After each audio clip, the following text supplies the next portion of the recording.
नमस्कार, आप देख रहे हैं न्यूज वन इंडिया। मैं हूं आपके साथ पूजा यादव। लखनऊ से इस बीच बड़ी खबर आ रही, सीधे बड़ी खबर का हम रुख करेंगे। नोडल ऑफिसर की गई थी और अब नोडल ऑफिसर्स अपनी उसी जिम्मेदारी का निर्वहन करते हुए सरकार को अपनी रिपोर्ट आज सौंपेंगे। सीएम योगी के निर्देश पर जिलों की खाक छान रहे हैं अफसर। किसान आंदोलन के बीच किसानों से संवाद कर समस्याओं को जाना है। अधिकारियों की फीडबैक और रिपोर्ट पर सरकार अगली रणनीति तय करेगी। आपको याद होगा, पिछले कुछ दिनों में नोडल ऑफिसर्स नियुक्त किए गए थे। जिन नोडल ऑफिसर्स को स्टेटस रिपोर्ट तैयार करनी थी, सरकार की योजनाओं के क्रियान्वयन को लेकर सरकार के द्वारा निर्देशित जो आदेश हैं उन पर क्या कुछ कार्रवाई की जा रही है। किसान आंदोलन के बीच किसानों से संवाद कर समस्याओं को भी जाना है। अधिकारियों की फीडबैक और रिपोर्ट पर सरकार अपनी अगली जो रणनीति है उसको तैयार करेगी। जिलों के नोडल ऑफिसर आज अपनी रिपोर्ट सरकार को सौंपेंगे और उसी के बाद अगली रणनीति तय होगी। फिलहाल खाक छान रहे हैं अफसर। किसान आंदोलन के बीच किसानों से संवाद कर समस्याओं को जाना है अधिकारियों ने और इस वक्त सड़कों की खाक छान रहे हैं। अधिकारियों की फीडबैक और रिपोर्ट पर सरकार अपनी अगली रणनीति को बनाएगी।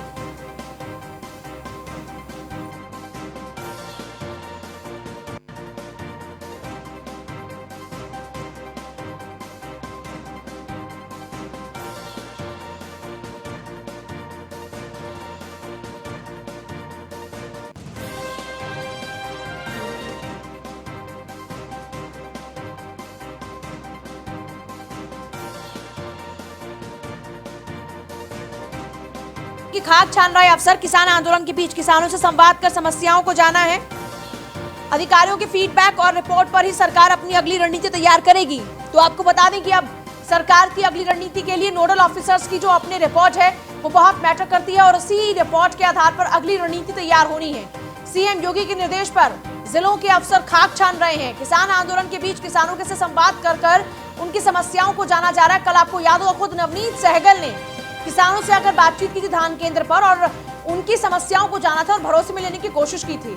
जिलों के अधिकारी खाक छान रहे हैं। सीएम योगी के निर्देशों पर जिलों की खाक छान रहे हैं अफसर और उन्हीं के रिपोर्ट के आधार पर अगली रणनीति सरकार की तय होगी। किसान आंदोलन के बीच किसानों से संवाद कर समस्याओं को जाना जा रहा है। अधिकारियों के फीडबैक और रिपोर्ट पर सरकार अपनी अगली रणनीति बनाने को तैयार है। जिलों के नोडल ऑफिसर्स आज सरकार को अपनी रिपोर्ट सौंपने जा रहे हैं। सीएम योगी के निर्देश पर जिलों की खाक छान रहे हैं अफसर।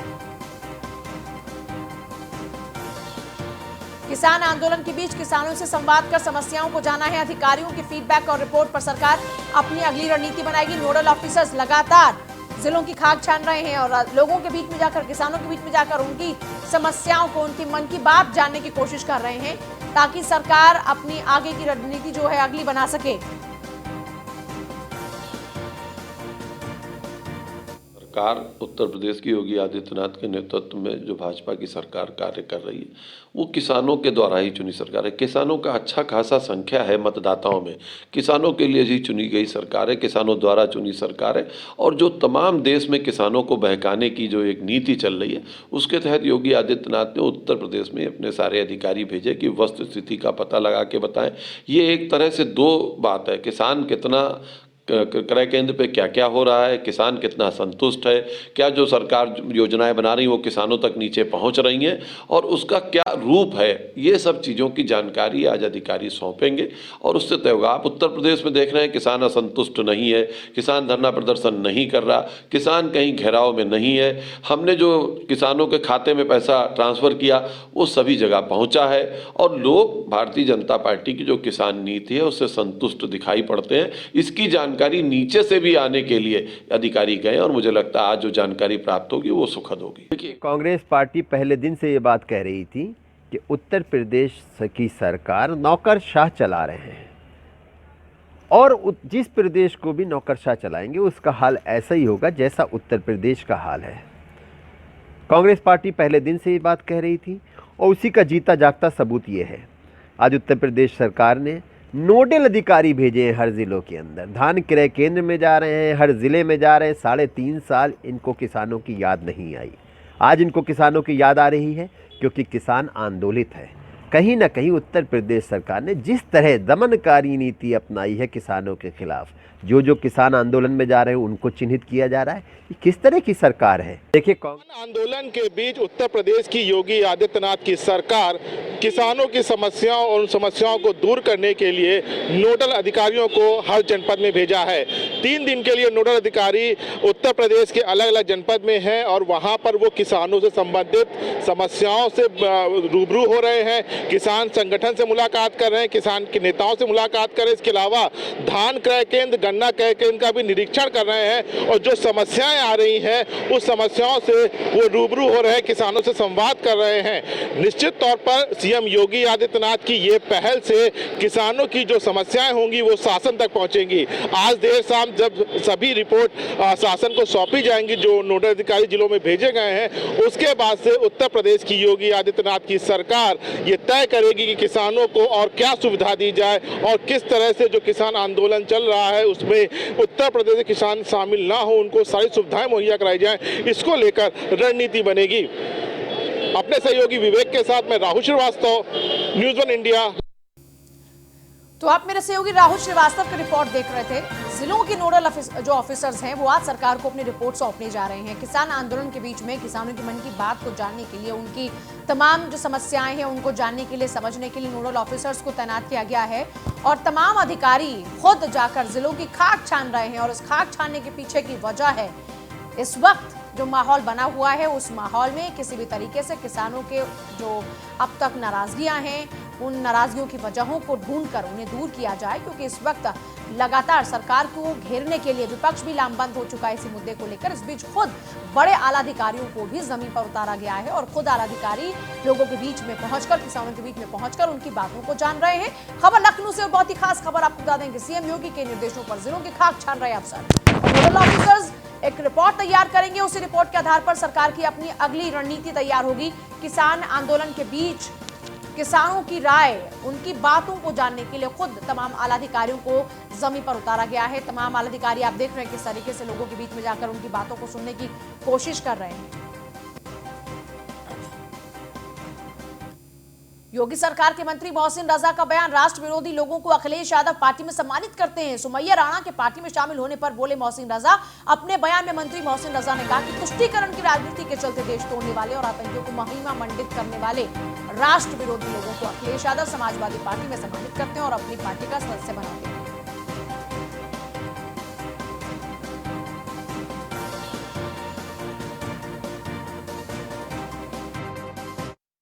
आतंकियों को महिमा मंडित करने वाली समाजवादी पार्टी, देश विरोधियों को अपने यहां जगह देने वाली समाजवादी पार्टी, आज जिस तरह से उनके राष्ट्रीय अध्यक्ष ने मंच पर एक राष्ट्र विरोधी शायर मुनव्वर राणा की बेटी को ज्वाइन कराया, जो अभी चंद दिन पहले तक देश में और उत्तर प्रदेश में घूम घूम कर देश के कानून के खिलाफ लोगों को भड़का रही थी, लोगों को बाकायदा उकसा रही थी, बवाल करा रही थी, पत्थरबाजियां करा रही थी।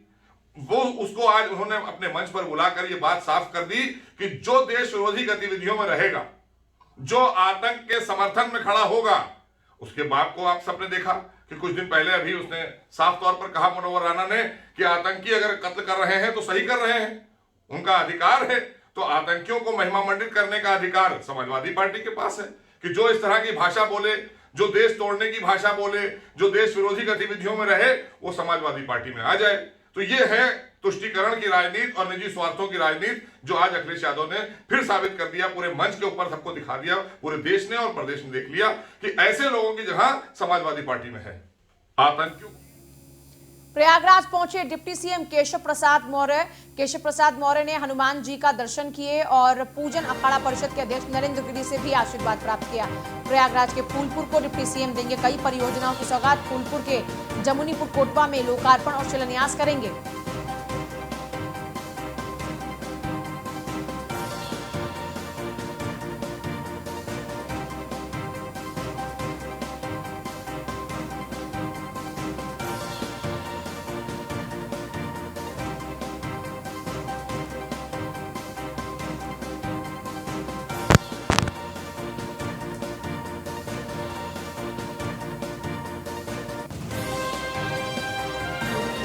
देखिए, प्रयागराज के फूलपुर को डिप्टी सीएम कई परियोजनाओं की सौगात देंगे। प्रयागराज दौरे पर है डिप्टी सीएम और इसी दौरान में फूलपुर के जमुनीपुर कोटवा में लोकार्पण और शिलान्यास करने का कार्यक्रम है उनका।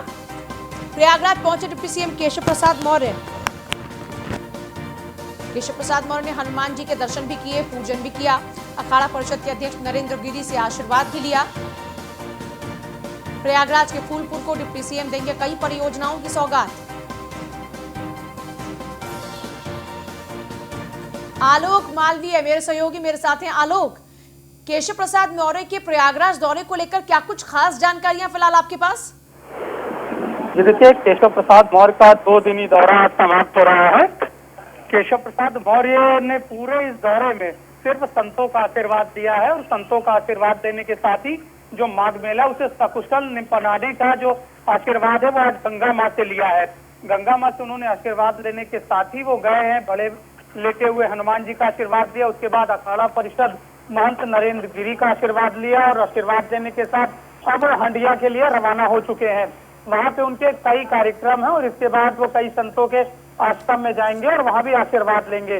तो कुल मिलाकर पूजा इनका जो पूरा प्रोग्राम है वो आज का संतों के आशीर्वाद में ही बीतेगा। जी चलिए, बहुत ही शुक्रिया।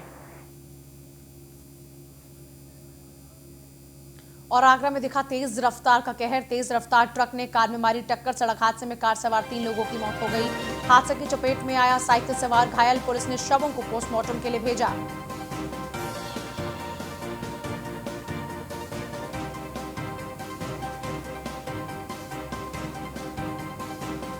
सड़क हादसे में कार सवार 3 लोगों की मौत हो गई। हादसा की चपेट में साइकिल सवार आया जो कि घायल हुआ है।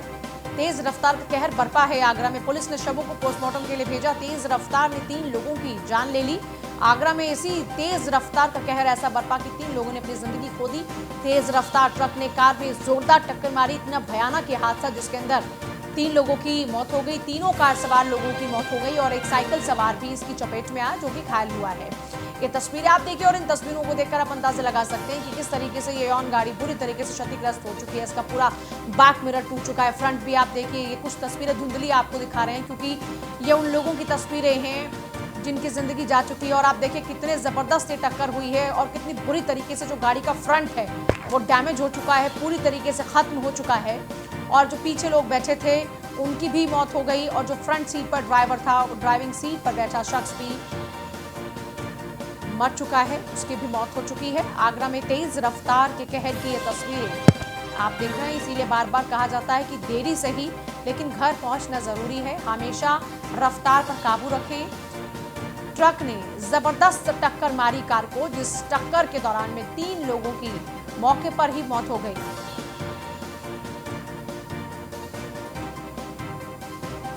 और देखिए ये तो तस्वीर है घटना के बाद की। अब देखिए वो तस्वीर जिस दौरान में घटना घटी। आप देखिए कितनी तेज रफ्तार के साथ में ट्रक आ रहा है फुल स्पीड में और आगे से कार, और अचानक से इतनी जोरदार धमाके के साथ में आप देखिए कई फीट की दूरी तक ये ट्रक इस पूरी कार को घसीट कर आगे तक ले जाता है। बुरी तरीके से आप देख सकते हैं किस तरह जबरदस्त टक्कर ट्रक ने कार को मारी। मनोज मेरे सहयोगी मेरे साथ है। मनोज, बेहद दर्दनाक हादसा आगरा का। इस पूरे मामले में पुलिस ने अब तक क्या कुछ कार्रवाई की है? जी आपको बता दें कि थाना डोगी क्षेत्र के कुंडल पे जो दर्जा हादसा हुआ है जिसमें कार सवार 3 लोगों की मौके पर ही मौत हो गई है। ट्रक को कब्जे में ले लिया गया है।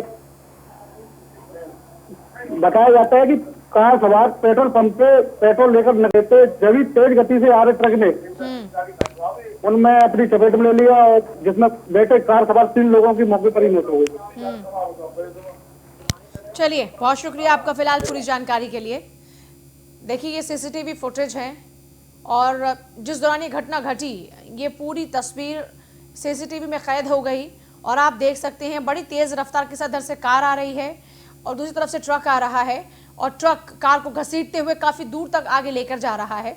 और इतनी देर में आप देखिए पूरा का पूरा आप ट्रक का जो जोर एकदम से कार पे पड़ा है उसमें पूरा फ्रंट कार का चला गया, बैक मिरर तक फूट गया और उसमें बैठे जो लोग थे हमेशा के लिए मौत की नींद में सो गए। ग्रेटर नोएडा में पुलिस को मिली है बड़ी कामयाबी। बीकानेर रेस्टोरेंट पर फायरिंग करने वाला आरोपी गिरफ्तार हुआ। कर्मचारी को डरा धमकाकर आरोपी ने पैसे लूटे थे। रेस्टोरेंट पर फायरिंग करते हुए सीसीटीवी कैमरे में कैद हुआ था। ग्रेटर नोएडा के दादरी थाना क्षेत्र के रेलवे रोड का ये पूरा मामला है।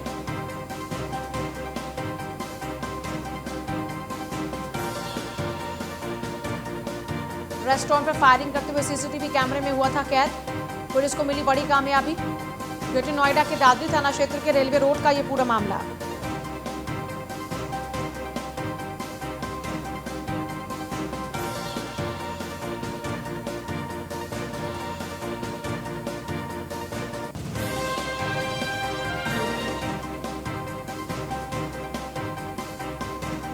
निशांत शर्मा मेरे सहयोगी मेरे साथ हैं।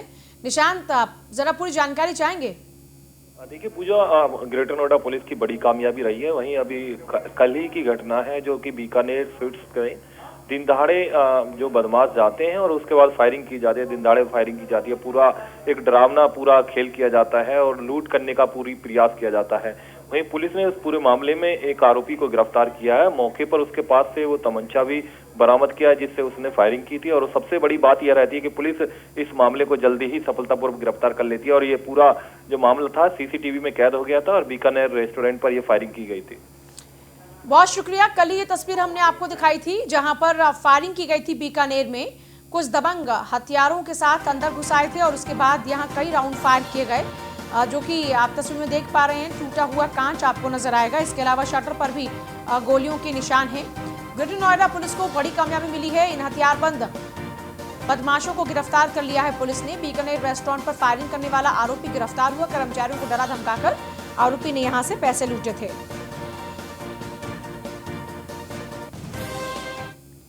चोरों ने दुकान का ताला तोड़कर नकदी पार कर दी। बढ़ती चोरों की वारदातों को लेकर व्यापारियों में काफी आक्रोश है।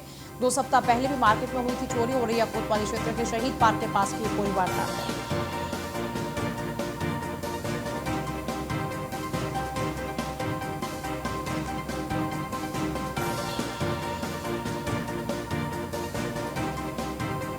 औरैया कोतवाली क्षेत्र के शहीद पार्क का ये पूरा मामला है। चोरों ने दुकान पर ताला तोड़कर, देख सकते हैं आप कैसे नकदी यहां पार कर दी।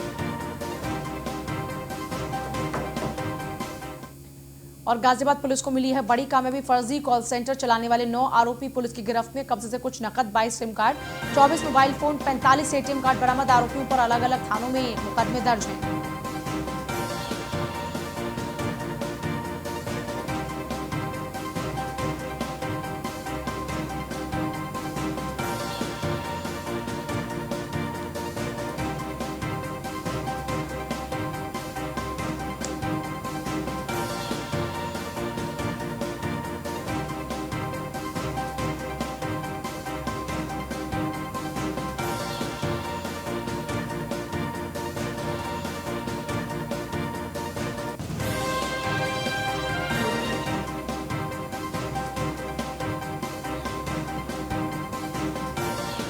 फर्जी कॉल सेंटर चलाने वाले 9 आरोपी गिरफ्तार।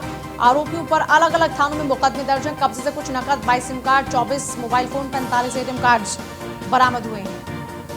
आरोपियों पर अलग अलग थानों में मुकदमे भी दर्ज हैं। फर्जी कॉल सेंटर चलाने वाले 9 लोग पुलिस की गिरफ्त में आए हैं।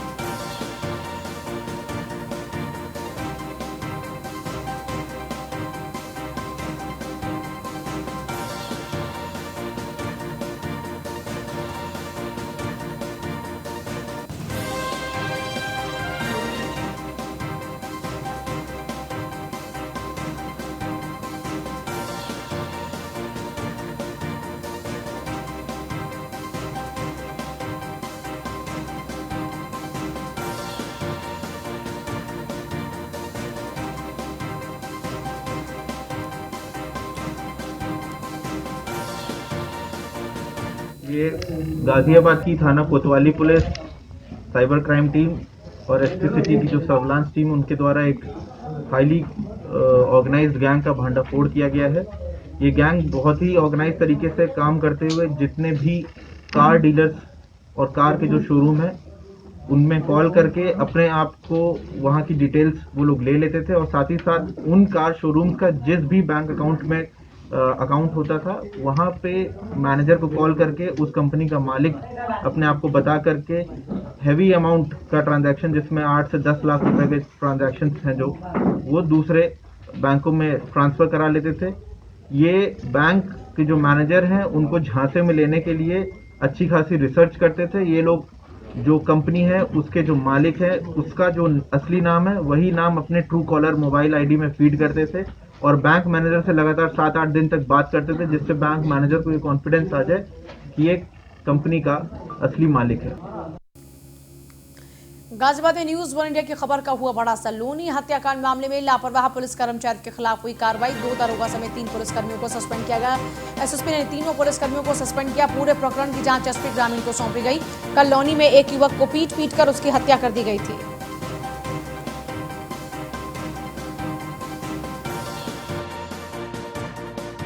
CLF चौकी क्षेत्र थाना लोनी में एक घटना हुई थी जिसमें एक लड़का था अजय, जिसकी कुछ जो एक पता चला था, सूचना मिली थी कि लड़कों ने कुछ मारा पीटा उसके साथ किया है, मार पिटाई की है, जिसमें उसके सिर पर गंभीर चोटें आई थी। तत्काल सूचना मिलने के बाद उसको अस्पताल ले जाया गया था, जहां पर उसकी मृत्यु हो गई थी। इसमें एक लड़का है गोविंद, उसका नाम प्रकाश में आया था, और इन लोगों का फूलों की दुकान को लेकर एक विवाद था महाकाल मंदिर पे। तो उसके बाद से पुलिस लगातार ही जुटी हुई थी इस मामले में, और बहुत ही जल्दी इसमें जो मुख्य अभियुक्त है गोविंद, उसको गिरफ्तार कर लिया गया है। आगे की कृषि बिल के विरोध में महापंचायत का आयोजन। भारतीय किसान यूनियन के अध्यक्ष नरेश टिकैत महापंचायत में मौजूद रहे। 30 दिसंबर को रणनीति तैयार की गई है। 30 दिसंबर को लेकर पंचायत में भारी संख्या में क्षेत्रीय किसान शामिल भी हुए।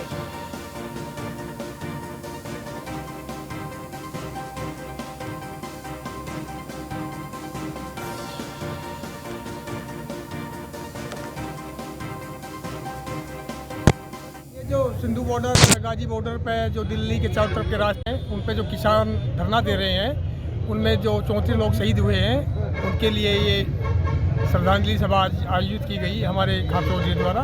तो उसमें सब लोगों ने, सब किसानों ने आज उन शहीदों को श्रद्धांजलि दी है। अच्छा, उससे अलग भी कुछ निर्णय लिया गया है? पंचायत बुलाई गई, महापंचायत में क्या प्रशासन तरह तरह के हथकंडे हमें डराने के अपना रहा है। हमारे चौधरी साहब की एक मकान को वहाँ बुलडोजर लेके पहुँच गए हैं, हमें डराने का प्रयास किया जा रहा है, लेकिन हम डरने वाले नहीं हैं। परसों उसी बाबत महापंचायत बुलाई गई है, और ये हमारे घर ढा दो सब, हमें कोई दिक्कत नहीं, हम सड़क पे पड़े रहेंगे, कोई दिक्कत हमें नहीं है। अडानी अंबानी के मकानों में तो ये सुरक्षा कर रहे हैं उनकी, और हमारे घर तोड़ने पे लगे हुए हैं, और उनके घर भी अडानी अंबानी के घर हम छोड़ देंगे नहीं। आज जो है जो धरना प्रदर्शन दे रहे किसान, वहाँ पर कुछ किसानों का जो है स्वर्गवास हो गया, वे शहीद हो गए।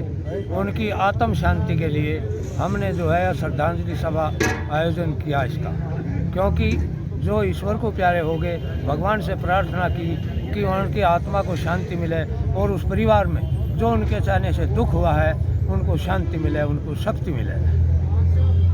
अच्छा, और निर्णय भी लिया गया है? और निर्णय ये लिया गया, प्रशासन जो है हमारे पर दबाव डाल दिया, सीधम सीध तो हमारे पास आ नहीं रहे, और इधर उधर से ढूंढते हैं, हमारी कुंडली खगवाल दे। अरे हम चोर थोड़ा ही हैं, हम धरने पर बैठे किसानों की बात को लेकर, और ये जो है हमारे मकानों पर कब्जा करना चाहते हैं, ये हमारे रास्ते बंद करना चाहते हैं। अगर प्रशासन में हिम्मत है, करो रास्ते बंद। हम जो है सारे रास्ते खोल कर अपनी खेती बाड़ी बंद नहीं करेंगे, अपने घरों के जो है हम सुरक्षित रखना।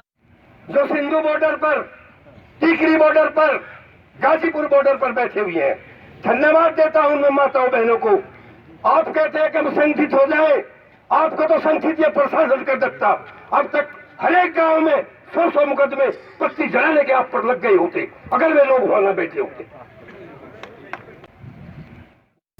और मथुरा की सांसद हेमा मालिनी ने कृषि सुधार कानूनों के विरोध करने वाले किसानों से आंदोलन खत्म करने और कृषि कानून के समर्थन की अपील की है। विपक्षी पार्टियों पर निशाना साधते हुए हेमा मालिनी ने एक वीडियो जारी किया और कहा कि सरकार किसान हितैषी है।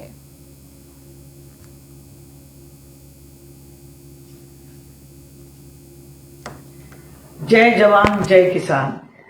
जैसे जवान इस देश की रक्षा करता है, वैसे ही किसान हमें अन्न देता है। हमारी सरकार किसान हितैषी हमारे प्रधानमंत्री श्री नरेंद्र मोदी जी के नेतृत्व में बीते 6 वर्षों के दौरान केंद्र सरकार ने देश के किसानों को खुशहाली की ओर ले जाने के लिए अनेक कदम उठाए हैं। कृषि सुधार कानून जरिए सरकार ने किसानों को बेहतर विकल्प दिए हैं। जहां सही दाम मिले, किसान वहां पर उपज बेच सकते हैं। देश के किसानों को आज कृषि सुधार के जरिए अधिक अधिकार मिल रहे हैं। इसके लिए प्रधानमंत्री नरेंद्र मोदी जी धन्यवाद के पात्र हैं। नए कृषि कानून जहां कृषि क्षेत्र का कायाकल्प करेगा, वहीं किसानों के जीवन को खुशहाल बनाएगा। आज देश भर के किसान इस नए कृषि कानून का समर्थन कर रहे हैं। मुझे बहुत ही खुशी हो रही है कि हमारे ब्रज क्षेत्र के किसान भी इन कानूनों का समर्थन कर रहे हैं और वो बहुत खुश भी हैं। लेकिन विपक्ष द्वारा कृषि कानून पर की जा रही राजनीति अशोभनीय है, अच्छा नहीं है। कृषि और किसान विरोधी हैं। उन्हें किसानों के हित में राजनीति नहीं करनी चाहिए। मैं किसान भाई बहनों और किसान संगठनों के नेतृत्व से निवेदन करती हूं कि वो अपना धरना प्रदर्शन समाप्त कर सरकार के साथ बैठकर अपनी शंकाओं का निवारण कर लें। सरकार खुले मन से आप सबसे वार्ता करने को तैयार है।